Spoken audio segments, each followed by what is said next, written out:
Okay, and 3, 2, 1. Welcome to LibernetLIVE. Libernet is a project that attempts and wants to marry blockchain and cryptocurrency technology with books and the publishing industry. And tonight is a special episode because we are joined by kind of the brains behind this whole operation, so to speak. Dylan, Thomas Dylan Daniel, as he's officially known. How are you tonight? This is quite a special time, having you on. So. How are you? How's your week been? Oh, I'm great. The week's been amazing. We've been working on a lot of different crazy things. Everybody knows I'm a writer first and foremost. So when I joined the Pizza DAO, the most natural thing for me to do was to create a book there. And so we've got a book, and I just actually came from a call about the layout of said book. And it looks like maybe we're gonna have to postpone the launch from the 5th of May to the 10th of May or so. Maybe a little bit later with that, but hopefully not too much because we want to get it out in advance of the Rare Pizza's pizza party. So people have a slightly better idea of what's going on. It'll be free to read, and we're going to try to do 10,000 different covers that correspond from 10,000 different NFTs to 10,000 different physical books. So it is quite the challenging project, and it's been taking up a lot of my time. Yes. But actually, I would be remiss if I didn't mention the WIP publishing company that you and I are collaborating to start with Eric and with Alex and with all the other, well, maybe not all, but most of the other people who have appeared on LibernetLIVE. So yeah, there's just an unbelievable amount of stuff going on. And it's great to be here, Jim. Thank you. Yeah, absolutely. I mean, we're just excited for this sort of up and coming sort of speculated date of May, April 28th, when we're going to do this launch, or we're going to create this publishing company. It is staggering to think about where I was with my book 6 months ago, and sort of, I mean, and where we sort of had a conflict, which is so funny when we sort of spoke about, your sort of intuition to sort of say, don't get involved in the world of books. It's a world of pain in so many ways. And what's so interesting is that, it was a lovely kind of 3-act piece. It was when we finally met each other and we had that kind of click, and we were like, oh yeah, we get each other. And then there was the challenge of the conflict of don't get involved in the world, especially philosophy. They'll eat you from the inside out. And then it might have been September when you showed me the draft and presentation form for the Libernet, and here we are with this sort of amazing idea that might really help writers and readers and anyone involved.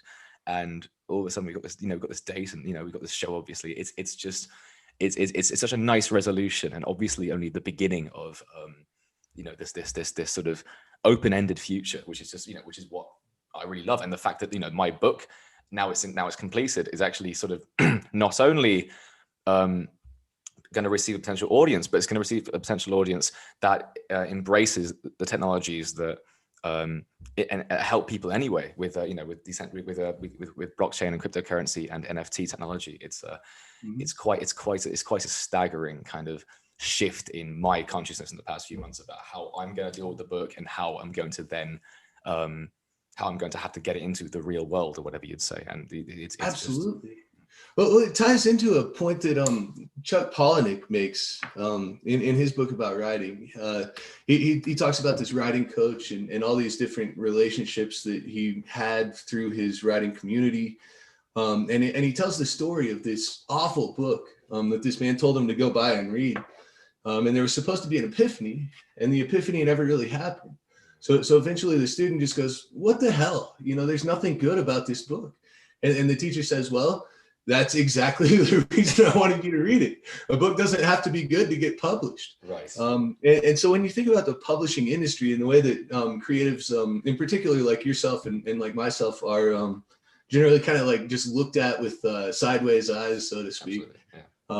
It's one of these things where the same person who tells you and I that we're not good enough, or that we don't have the hook or whatever, is probably over 50% likely to turn around and publish something that's actually worse Yes. And so it's one of these things where, really the quality of the work that's being produced and that's being put out into the world by the existing establishment in the industry is just it's a bandwidth problem. It's not that your book isn't good enough to get published. It's not that your book isn't good enough to sell copies. It's that the person who is making that decision has a finite amount of time, and they're choosing based upon preference that might in some sense be arbitrary. There might actually be better books than yours out there for that person to go work on. But at the end of the day, there just isn't really a very good solution that bridges the gap between something like Amazon Kindle, where you get absolutely no support, and something like Random House or Penguin Books or whatever, where they roll out the red carpet and as a consequence can only afford to do so for a small number of writers, compared to the total number of people who are producing written works which could potentially be published. Absolutely. So it resonates with me that we've had the history that we've had, because at one point it was very important to me to scare you away from the peer review process. Absolutely. Because I just didn't feel that your book was quite right there. Yes. But it's not that means it's not a good book, because the book is in your voice and it is your story and it is your philosophy and it's insightful and it's good, and people should be able to read that. The fact that it's not eligible for peer review or not the ideal thing to take to a peer review is actually probably a good thing, because I will say that peer review books are tough to move copies of. You know what I mean?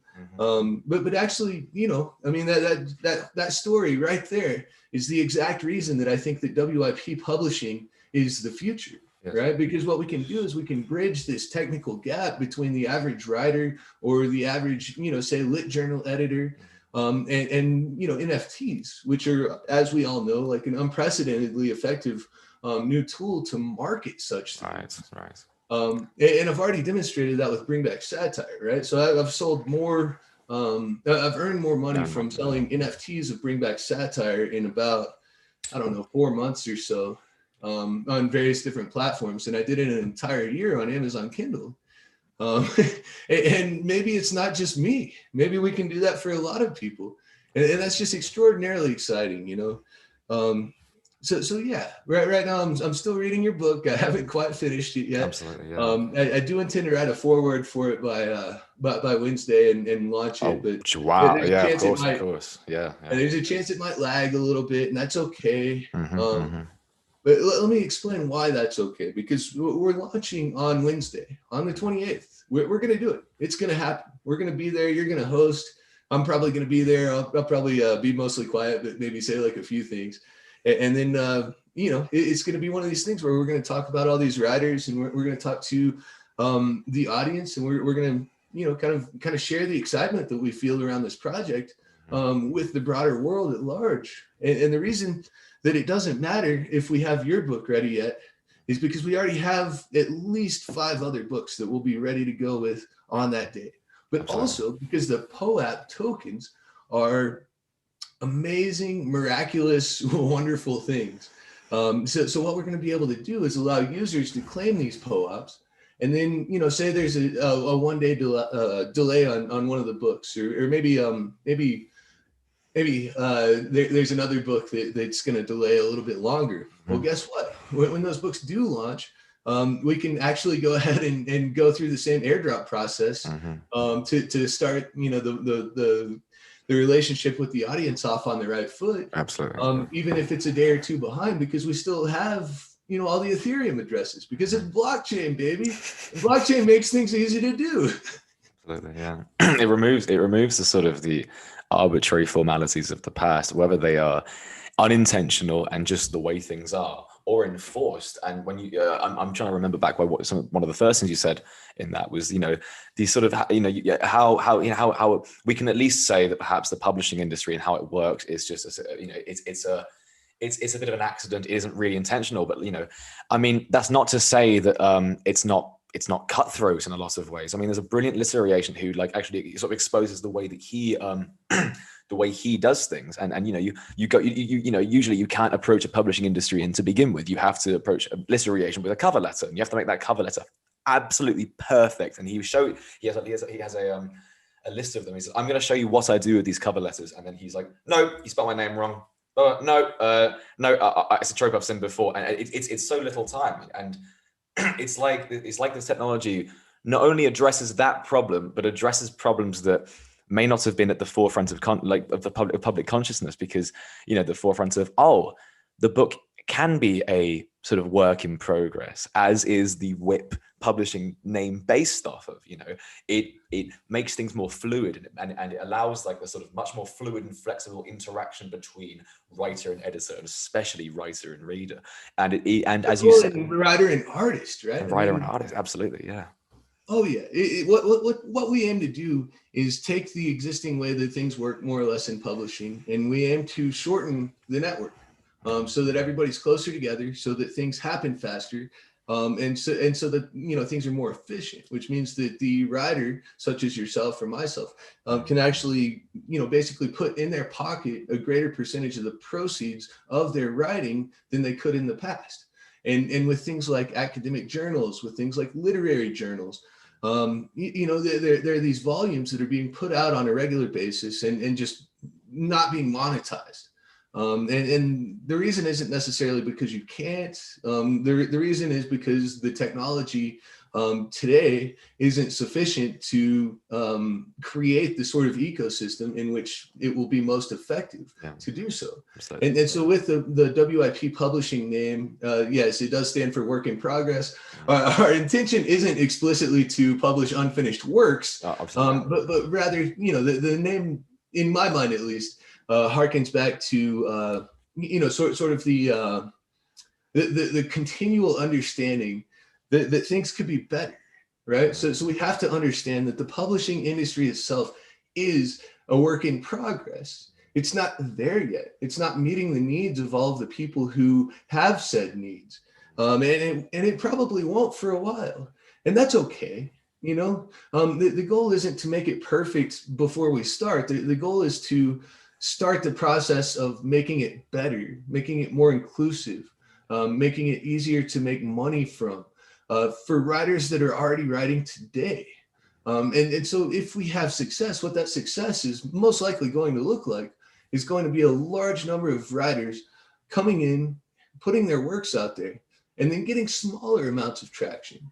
So with NFTs, what you can do is you can program in digital scarcity. My plan for these initial books is to mint 100 of each. And then we will at our airdrop event on April the 28th, we will be issuing proof of attendance protocol, or POAP tokens, to all of the people who come. And when you come, you can get you get the opportunity to claim your POAP. And when you claim that POAP, what you're doing is you're actually registering for the airdrop of the first 10 work in progress publishing books, each of which will dedicate 10 books to an exclusive airdrop, exclusively for Token Smart participants who attend the event. So we'll definitely want to put some links to Token Smart in the description of this video, so that people can get in there and mix it up in that Discord with us, and party with us on Wednesday. 3 days to go, you know? Yeah, absolutely.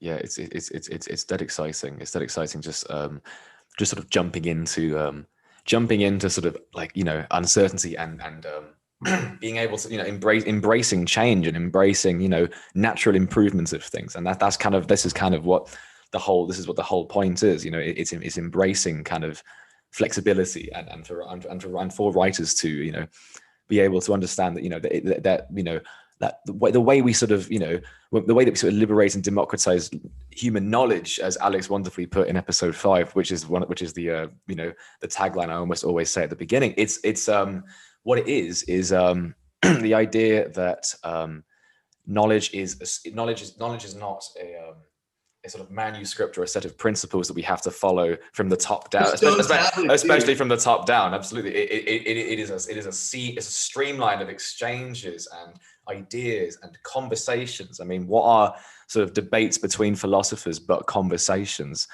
had over hundreds of years with various people, you know, and obviously, you know, we have the technology now to sort of match that and do it in real time and do it with actual engagement. The only pushback is that people aren't used to it.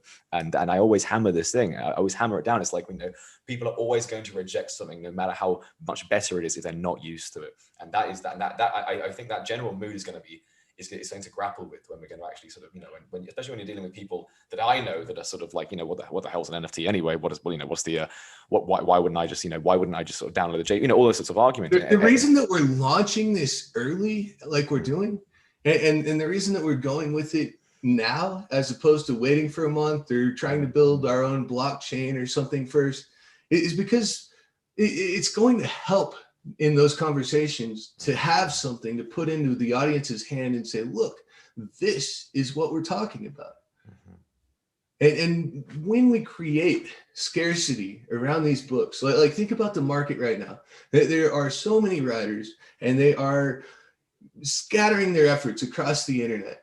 I've been one of them. You know, I had a novella that was published at bewilderingstories.com last year. It's called The Price of Bliss Eternal. It's probably the best piece of fiction that I will ever write. It's just, I don't know how I did it. It's beyond my typical skill level.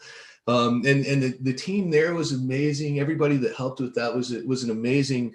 I mean, it was just the best experience possible, right? But now what I'm going to do is I'm going to take that exact piece of content. I'm going to put it in a PDF. I'm going to mint it as an NFT, and I'm only going to do a certain number of them. I'm going to start with 100. I'll airdrop 10 out.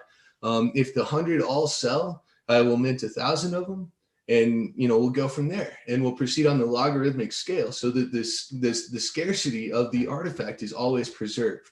And what I mean by that is that, you know, if you can get one of the first edition ones, that's going to be the most valuable edition of that book in, you know, 50 years or however long.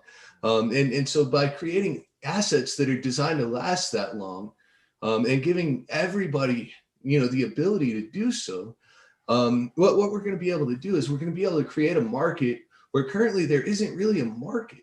Right. I mean, ordinarily, like these websites exist and they stay out there, and maybe there's an editor who's paying out of his own pocket to keep the server online and to keep everything going.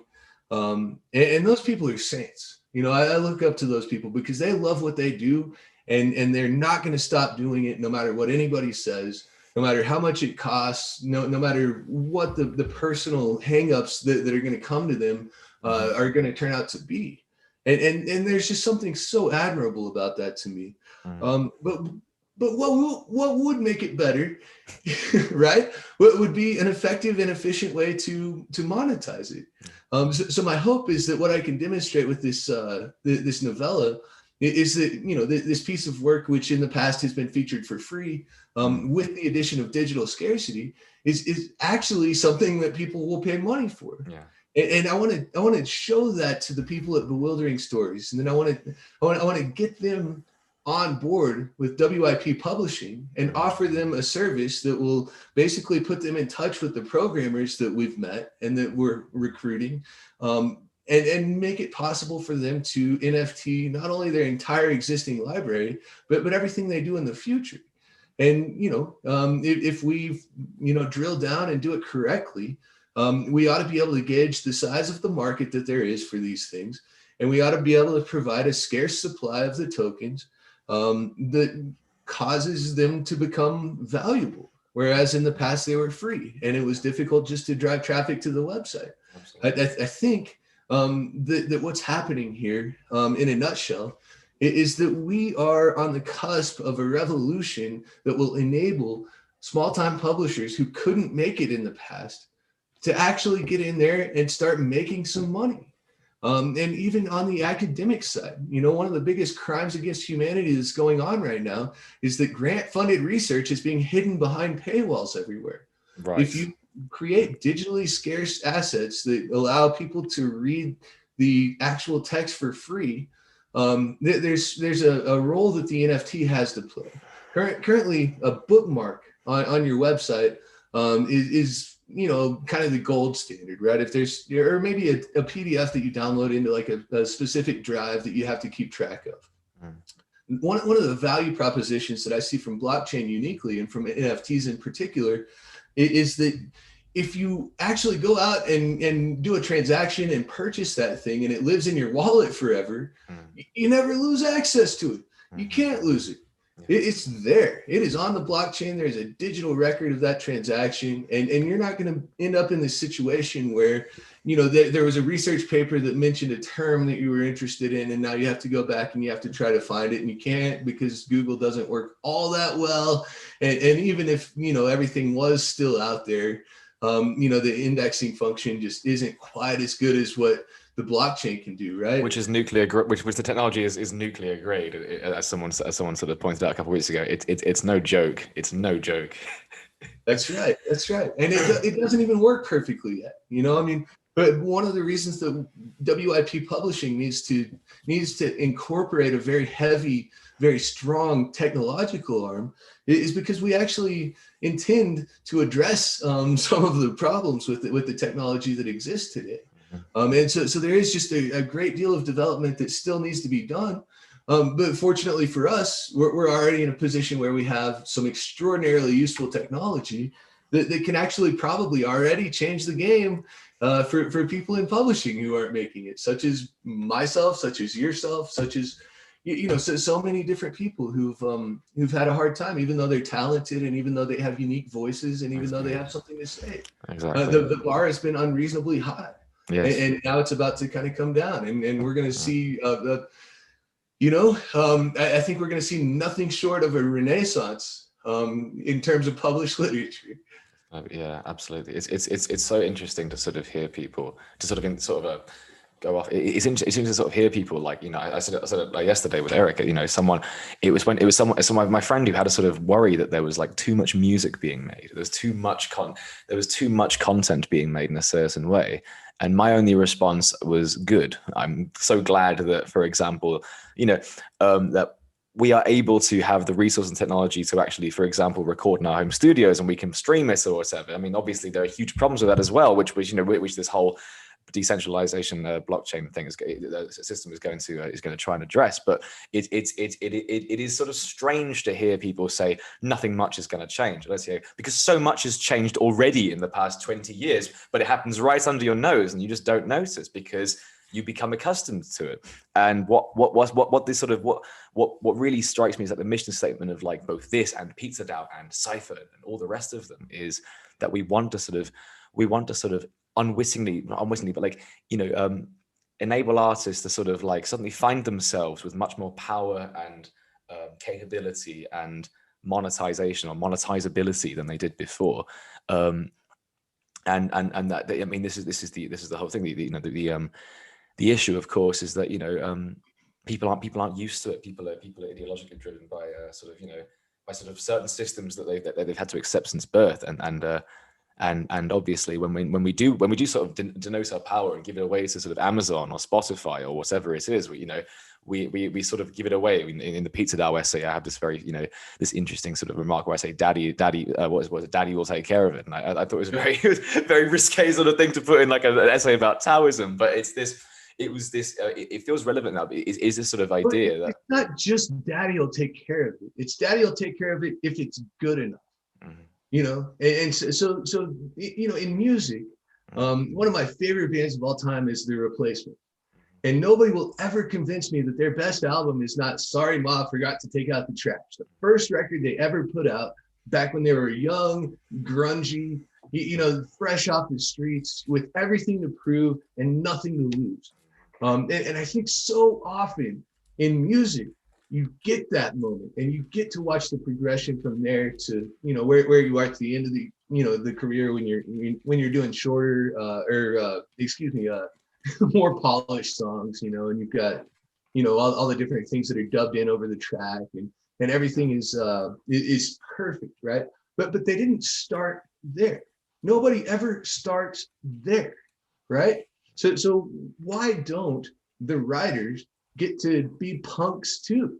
Why don't you as a writer get to have your first book be you, raw, you know, unedited, uncensored, uncopied, unabridged.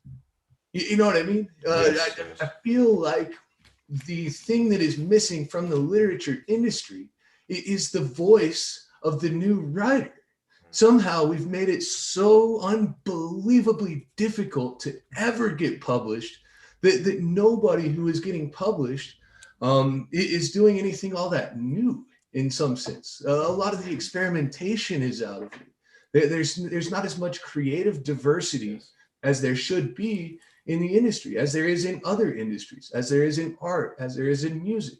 And the reason for that is because of all these barriers to entry that stand between the new writer and their audience. You know, pleasing all these, you know, bureaucrats, all these agents and all these, you know, people at these publishing companies should never, ever be a young writer's goal. You shouldn't care what they think. You should care what you think, and you should put your thoughts down on paper, and that's how you become a writer. You know, it's like there's this super ego program that's been installed in the publishing industry, and all it's doing is just squelching everybody's creative voice. And super egos are not good. You shouldn't listen to your super ego. You shouldn't give it power. You should try to push against the super ego whenever that shows up. And so here at WIP Publishing, that is very much our intention. Absolutely, yes. I mean, I think the fact when you say that writers should be punk too, it clicked. It sort of formed my synapses in a way that I was like, oh, that's a brilliant way of putting it. You know, if you have like a band like the Replacements, I'm trying to think of a punk band, you know, like you know, like the bloody Ramones or whatever you want to say, like, you know, all that, you know, whatever. But like, you know, of course, it'd be catastrophic if they were trying to impress, you know, the industry. I mean, you even think about I don't know, Johnny Cash to a certain degree. Johnny Cash. I mean, he was a punk all over. To that man, they didn't say, "Oh, you have to be so perfect." They didn't say, you know, the whole perfectionist spiel that gets directed at writers just doesn't really seem to happen in music the way that it does. I mean, you know, they said, "Come down and make a record," because they thought he was cool and they thought he sounded good. You know, his ideas were there. So they wanted to make the physical object that people could then buy out of those ideas. And you just don't have that very much in writing at all. And the writers that does happen to, you know, because it does happen to some writers, you know, you put something in the right literary magazine and all of a sudden, you know, you've got agents calling you and so on. And that does happen. But I would argue that it doesn't happen nearly enough. Like the industry itself has forgotten how to experiment, and it's forgotten how to make money because it's so busy, you know, charging rent. Thomas Piketty talks a lot about rent and how that is bad for economies because it stifles innovation. And the idea of rent is simple. You know, if you have a business that you don't have to do anything for, you're probably charging people rent. So right now, if a new writer wants to get out on Amazon Kindle, I mean, there's all kinds of problems with it. Like I have had multiple books on Kindle in the past. I've taken them all down because I can go in and enter the exact title and it shows me other people's books that don't even have the same title. I mean, the competition that you face as a new writer is that Amazon and other search giants assume that people don't want to find your work because it hasn't been searched 1,000 times before. And that is a terrible way to run the publishing industry. They're sitting there, they're charging rent, they're working with the more established writers, and they're working with the new writers who come in and learn how to game the system. And people who actually want to write good stuff because they need to be able to be themselves, those are the people that are getting completely overlooked by every part of this at every step of the way. Yeah. And those are the people that WIP Publishing is going to network with, represent, and make successful, because that is the heart of the industry. The stuff that you're seeing these days from, you know, the big time authors and from, you know, these websites that are trying to promote people, but they only promote people that they think will be, you know, the most lucrative to promote. I mean, it just, it doesn't work. It doesn't work for the audience. It doesn't work for the writers. It only works for the bureaucrats and the middlemen. And so we're just going to get rid of it. We don't need it anymore. We'll do it with NFTs. We'll do it with decentralization. We'll do it with blockchain technology. and it'll be self-publishing that works for the people who are doing it and for the people who are reading it and supporting it. And it'll be better. I've seen a resurgence in so many ways. It's been lovely to see a resurgence in reading and writing, but in terms of the technological aspect of it, we have hit a wall, and the wall is entirely sort of governed by these sorts of late capitalist neoliberal structures or whatever. And this is the issue. You know, we've managed to break down barriers in so many ways, like, but this remains to be such a vital one that needs to be broken when we sort of talk, when we talk about. In some sense, I think you could even say it's the most vital one, right? Because I think that publishing is an industry with a long history, and I think it's an industry with just an absurd amount of power. You know, I think books are more long-lived than things like YouTube videos, even though YouTube videos might be more popular in the short term. Yeah, and I mean, books are very, very powerful things. You can look in history to things like the recovery of Aristotle, where, you know, finding a book actually, you know, completely changed the course that we were on, you know, and just finding a couple of old Greek books was all it took. You know, translating Aristotle into Latin arguably had a bigger impact on the trajectory of the Catholic Church and the way that we were doing things here in the West than probably any other single thing that happened, including things like Martin Luther, you know? This is an interesting thing, because not only is this Libernet and WIP, WIP attempt to change the consciousness of how we create and promote books, but when I see on Instagram and I see various people's books being published, you know, like, here's the book, you know, it's all great and all these ideas, but these ideas all have to come through this barrier. This is a very arbitrary and very catastrophic barrier that we have to go through, and that is actually, and all of the ideas that are in current circulation are all ideas that have transcended that barrier, and the barrier doesn't mean it isn't good for anyone. So it's not only is it attempt to change the consciousness of how to publish books, but it change, you know, the core is to change how we think, because once all these new ideas get promoted in a way that don't have to pass that barrier, we suddenly have an influx of, oh, this is a new idea, this is countercultural, this change, you know. So not only does a writer, it's the perfectionism, and creative output goes up, and not only does creative output by raw, you know, amount go up, but the diversity between the different outputs goes up too. And so what we're going to see is just going to be, it's going to be incredible. I think what we're already seeing is incredible. I would be shocked if there was a single publishing house that had ever started with books in multiple languages like we're going to do. I would be shocked if I ever saw a publishing house do a philosophy book and a novella and a comic book. I mean, nobody's doing anything like this, you know? I mean, really, like, focusing on the technology the way that we are, and focusing on the network between the author and the audience the way that we are, is going to position us to do some very, very big things in the near future. I mean, we've got the launch coming up on the 28th, and that's obviously where all the focus is for right now. I mean, it's going to take an act of Congress to make that go off without a hitch. But I think we've got the team to do it, because, you know, we just, I don't know. I guess it's the power of the idea that attracts people to it. But I mean, we have everything we need. We have all the support. It's just the most incredible thing I've ever seen. I can't believe that I'm a part of it, much less. Okay, so yesterday I believe somebody said I was the CEO of Libernet. That is incorrect. Yeah, it's incorrect, because Libernet is a DAO.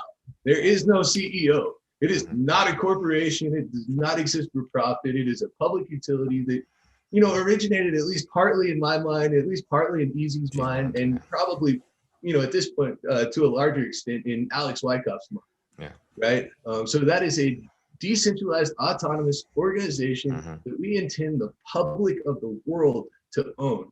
WIP Publishing is actually going to be a for-profit publishing company.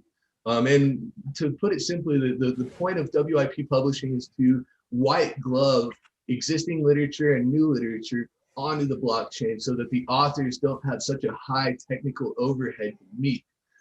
So we're going to help. That's the point of WIP publishing. We're also going to be for profit. So the goal is going to be to make some money by helping. And I think it'll be extraordinarily successful. I just can't wait to get started.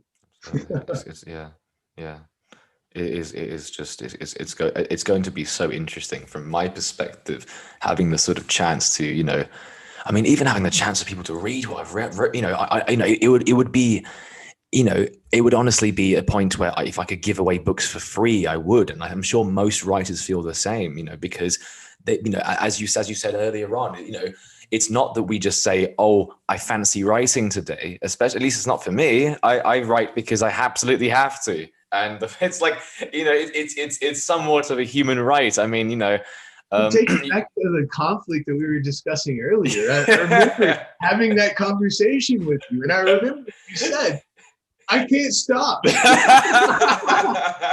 I remember at that moment thinking, fuck, I'm going to have to help this guy.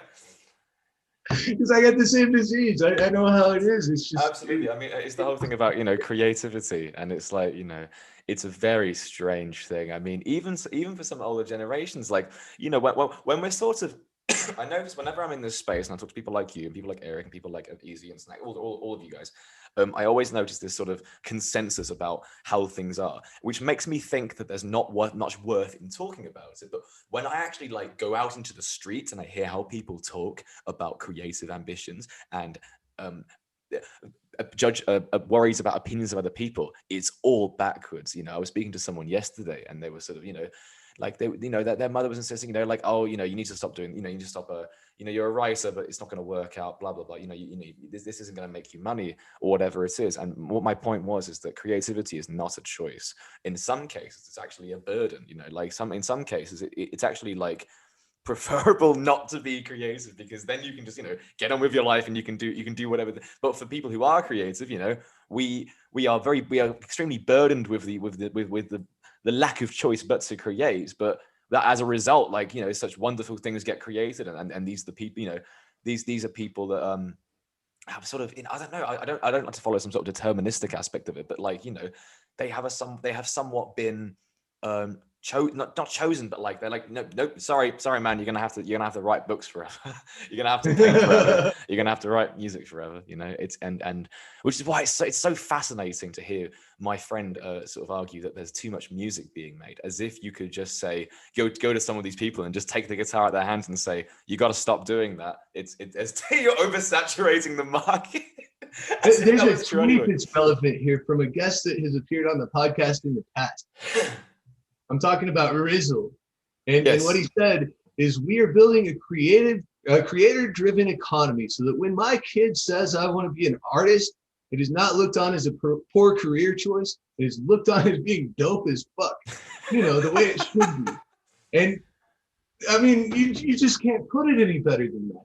I mean, it's awesome when people have the skill and the talent, the drive to create amazing things that could potentially last forever and alter the shape of human history for years and decades to come. I mean, we should be putting a lot more of our collective energy into that and a lot less into things like working 9-to-5 jobs at 7-Eleven. Yes. I mean, honestly speaking, I think that the economy is incredibly ill right now because it's got this really dumb idea that people don't already know what they're supposed to be able to do. Mm-hmm. And so instead of supporting people the way that it should, I mean, if you ask an economist what the point of an economy is, they should say a very simple sentence: to distribute goods and services to the people who need those goods and services. That's why an economy exists. It's to keep people from fighting over things that they need to survive. Mm-hmm. And our economy right now has done an incredibly bad job of that.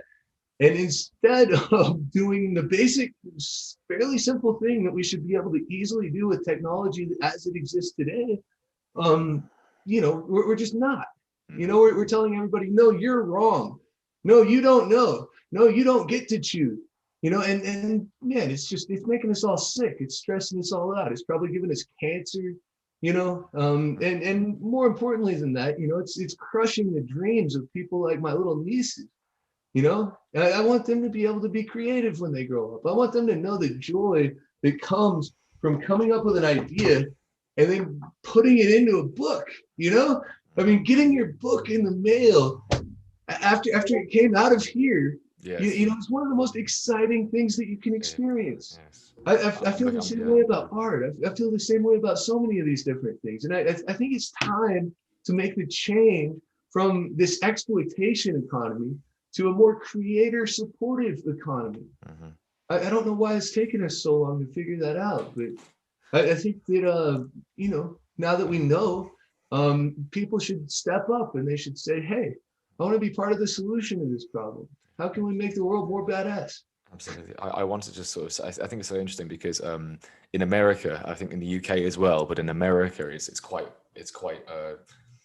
famously known that, you know, American economy is you know, it's pretty much service economy, you know, and when we think about how much priority, like, you know, America especially and UK as well to sort of prioritize service economy, and then on the contrary, how much it punishes the artist in favor of sort of things that work based on, you know, sort of systematic processions of the past, like, you know, nail salons and like you know, what, you know, and they're great, but like, you know, and at the same time, you know, if we are service economies, then why are we not creatively driven service economies, as opposed to sort of very strange, you know, very strange, vacuous things that no one really agrees actually it helps anyone at all, and the artists are yet again are nonetheless being pushed back and saying, you know, this is a viable career choice. You should get into something. As a society, we invest so much in middlemen, and yet there's no direction. Like, what is the point of paying all these administrators to do shit they don't even like, you know, all week? You know what I mean? And there's not even a direction that makes any sense that we all share anything there. You know, it's just wanton. You know, it's disgusting. It's inefficient. It's bad for the people who are involved in it. And you know, we can fix it now. So you know, it turns out it was all about the networking. And now that we can network more efficiently, and we've got all these immutable transaction records that we call blockchains, we can just make it happen. You know? Yeah, absolutely. It's so beautiful to me. Absolutely. And I've sent you a link in the chat. Yes, you that have. magnft.com/crypto. Yes. I'd love to share that.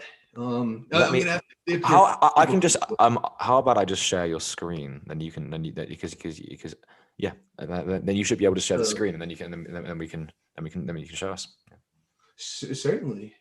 Here, let's go ahead and I will get that up. Here we go. Share. Does that look right? Looking great. Looking great. Okay, so I know at the end of the show you always ask people if they have anything they'd like to shill. So yeah, despite the fact that I've been, you know, shilling our company this whole time, I also want to shill this book. This is called Crypto. It's a book that you had a role in, Jim. And basically what that role was, if Dan Larimer ever watches this, Dan, you inspired me to do something. I saw your article on the Voice platform. And so what this book is, if we full screen it here, is actually a book that consists of all of my articles over the last year. And so what's happened is Jim has gone along and actually, you know, collected all of this stuff and put it into a binding together for us, and actually written a preface for me for it. So the preface here is written by our host, James Reardon Waters. And basically the idea is that we've been able to reclaim these essays from Medium and Voice.com, where they originated as blog posts. And so we've put them all together as an NFT, and now they're all in one place and they are free to read. So if you as a reader would like to become more familiar with cryptocurrency, or, you know, something along that line, you can actually go to magnft.com/crypto, and you can either, you know, come in here and you can pay to buy a print copy of the book in paperback or hardback, and you can get that shipped to anywhere in the world that you would like it shipped to, or you can read it for free as an ebook. And so 4 people contributed to make this happen. Those 4 are the publisher, Mag NFT, and then also James, and then Eric Stowe and myself. Eric did the cover for this work, which is absolutely lovely. His art always like it bewilders me. Oh yeah. He's on the next level, man. I mean, he really is. He does, I don't know, just these amazingly complex things that are beautiful. Yeah. And what is nice about the book as well is it's fairly non-continuous. It isn't like absolutely necessary you read it from start to end. You can just look at the contents. I mean, read the preface, you know. I mean, you got to read the preface. But I mean, you know, I don't know who wrote that. But the writer of the preface. It's the writer of the preface, of course. Yeah. I mean, shameless self-promotion. But if you can, you know, you can just simply look at an article, you know, a chapter name, and you can just say, okay, I want to learn a bit more about that, and you can just read it, and it's very easy to understand. You know, Dylan's done a brilliant job as you know, sort of making it really kind of just like easy to digest, fun and informative at the same time. And I like to think, you know, I've done a similar thing with the preface, just sort of giving it a spin, sort of like, you know, really kind of sort of trying to address the sort of the theoretical why behind all of this. It's like it's you know, and the preface concludes with you know, sort of my sort of parody of Marx's famous claim, Karl Marx's famous claim, which is, you know, workers of the world unite, you have nothing to lose but your chains. But I say, Bitcoiners of the world unite, you have nothing to lose but the American dollar. And now I've just made that the sort of the tagline of the podcast, which I think was like, I think it's a nice thing. I think that revolutionary sentiment, whether you agree with communism or not, is so vital to this whole process. And just sort of, it's a lovely line, Jim, and I love it. Absolutely. So we've got a lot of things to promote. You've got a book. What's the title of your book? The Ecstasy. Okay, my book is The Ecstasy of Nothing. The subtitle is On Language, Reality, and the Phenomenology of Modern Experience.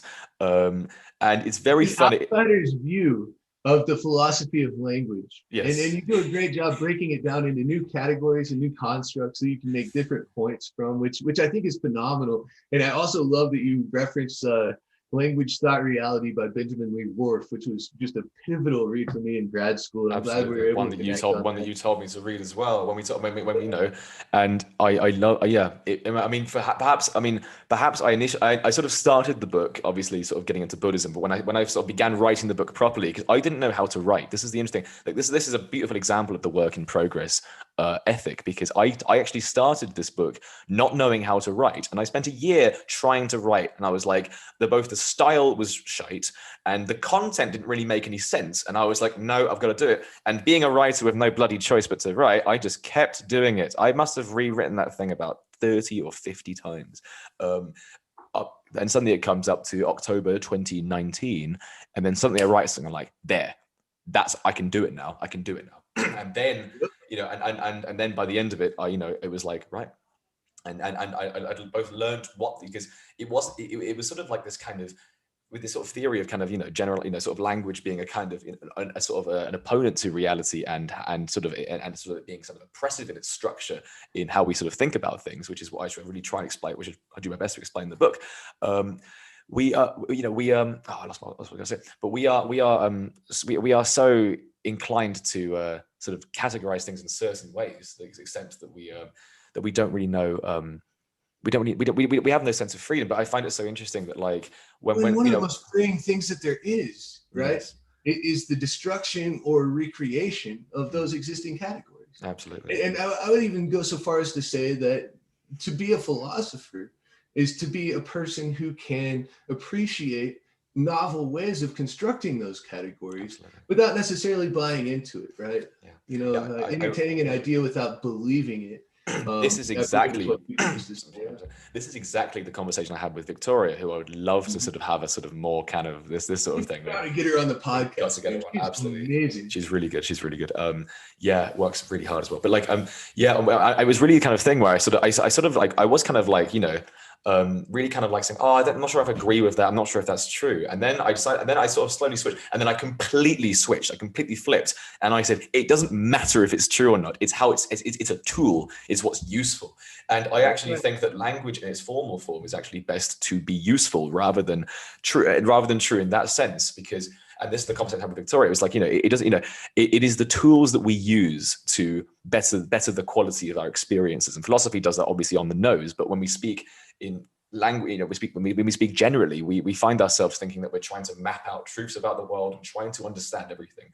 When really, what I try and make the case for is that we have been given bad, blunt tools, and more so, we can't put the tools down. We can't stop using the tools in the way that we think. It's not like a hammer. When we can put down the hammer, or if a better hammer comes along, we will switch hammers. With language, the difference is that it's not the same sort of tool, because we can't put it down, and it completely changes how we think and who we are, and largely undecided by us as well.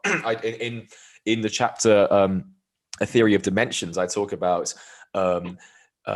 these sort of conceptual containers, and I talk about this sort of, we think of the transition from Christianity into rationalism as this kind of complete switch, when in fact we actually still embody the same conceptual categories, whether we know it or not.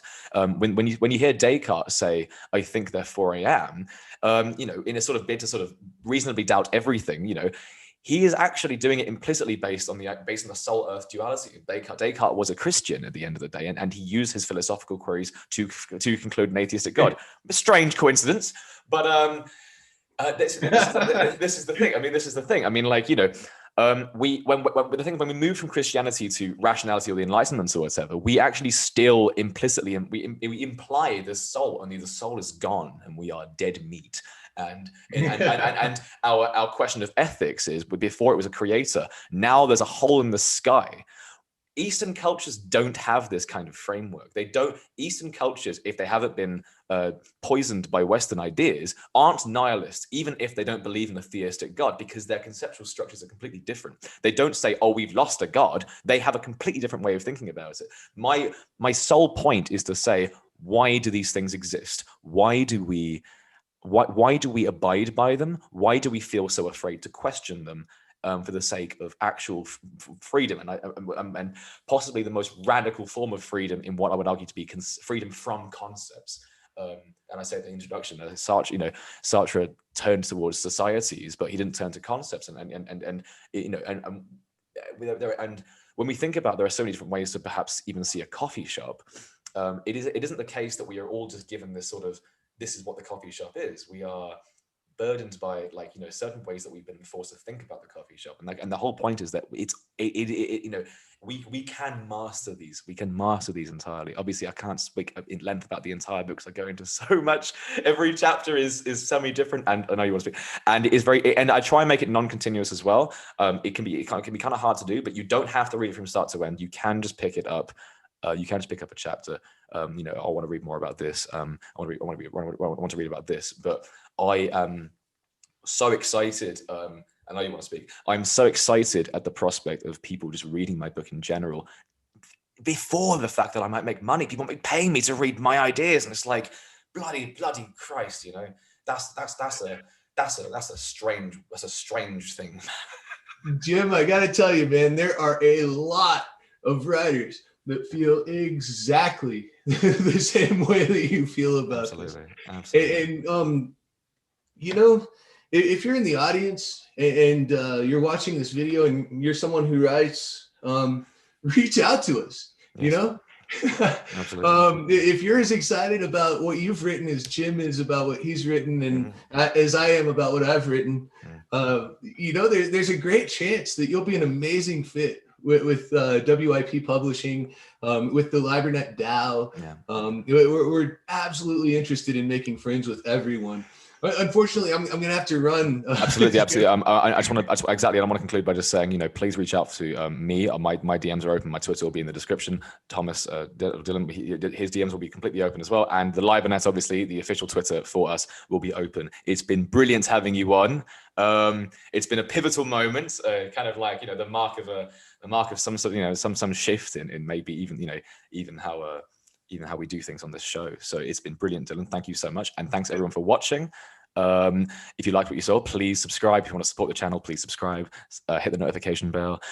Please share with people that you think might benefit, especially people that are critical and skeptical. I'm really kind of believing this now. We are sort of in a sort of circle where we all completely get each other, but we need to challenge people's ideas. It's so important that people who don't agree with us and don't like what we're doing hear about this, so they can even come and talk to us, and please leave a comment if you want, if you have any feedback. And thanks so much, Dylan, and you guys have a great next week, and take it easy. All right, thanks so much, Dylan.